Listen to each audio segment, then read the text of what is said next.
రాజు గారు.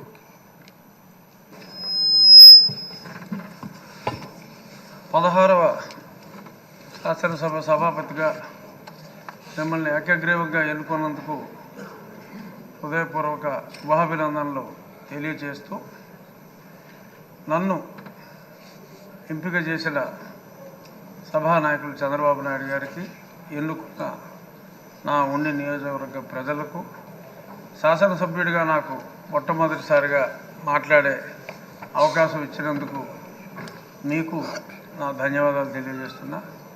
అందరూ చెప్పారు, మీరు ఎన్నిసార్లు మంత్రులు చేశారు, ఎన్నిసార్లు ఎమ్మెల్యేలు చేశారు కాబట్టి సమయం కూడా తక్కువ ఇచ్చారు కాబట్టి వాటి జోలికి వెళ్లకుండా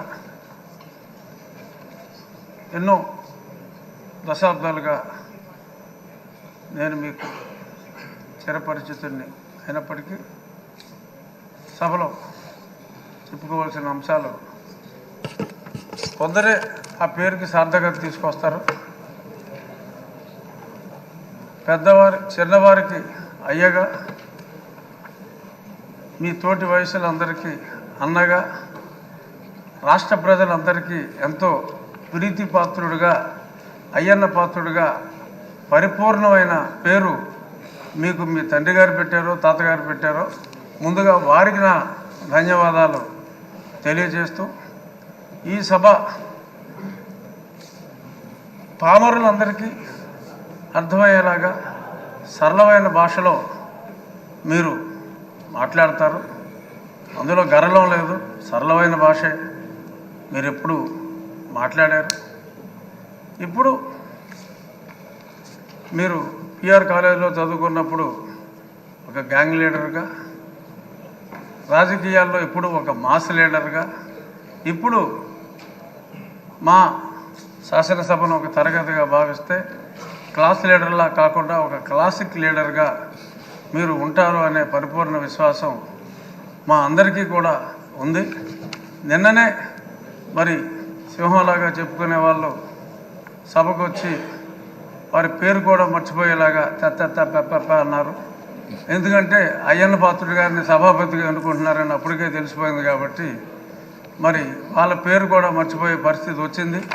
అంచేత వాళ్ళు ఎప్పట్లాగా అలాగే ఆ సీట్లన్నీ ఖాళీగా ఉంటాయేమో, మరి ప్రతిపక్ష పాత్ర పోషించాలి అంటే మరి పాలకపక్షంలోనే అందరికీ కూడా మీరు మాట్లాడే అవకాశం, కేవలం పొగడ్తలకే పరిమితం కాకుండా, మంత్రులకే అవకాశం కాకుండా, మాలాంటి శాసనసభ్యులందరికీ కూడా మీరు తప్పకుండా అవకాశం ఇవ్వాలి.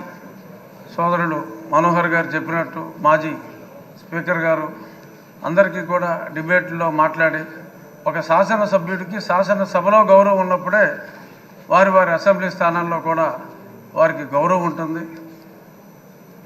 శాసనసభ్యులందరి గౌరవం కూడా మీరు కాపాడగలరు అని మనస్ఫూర్తిగా భావిస్తూ, మరిన్ని ఉన్నత శిఖరాలు ఒక రాజకీయ నాయకుడిగా, ఒక ప్రజల మనసు దోచుకున్న వ్యక్తిగా మీరు మరింత ఉన్నత శిఖరాలకి ఎదగాలని, మిమ్మల్ని మేము ఎప్పుడూ కూడా రాష్ట్ర ప్రజలు కూడా బీసీ నాయకుడిగా చూడలేదు. కొందరు నాయకులు ఇప్పుడు అన్నారు బీసీ నాయకుడు అని, కానీ ప్రజలందరి మన్నన ఉన్న అపరూపమైన నాయకుడు మా అయ్యన్న పాత్రుడు అని చెప్పి, ఒక వర్గానికి మిమ్మల్ని పరిమితం కాదు, అందరి నాయకుడు మా అయ్యన్న పాత్రుడు, అందరి పాత్రుడు మా అయ్యన్న పాత్రుడు అని చెప్తూ ఆల్ ద బెస్ట్ సార్.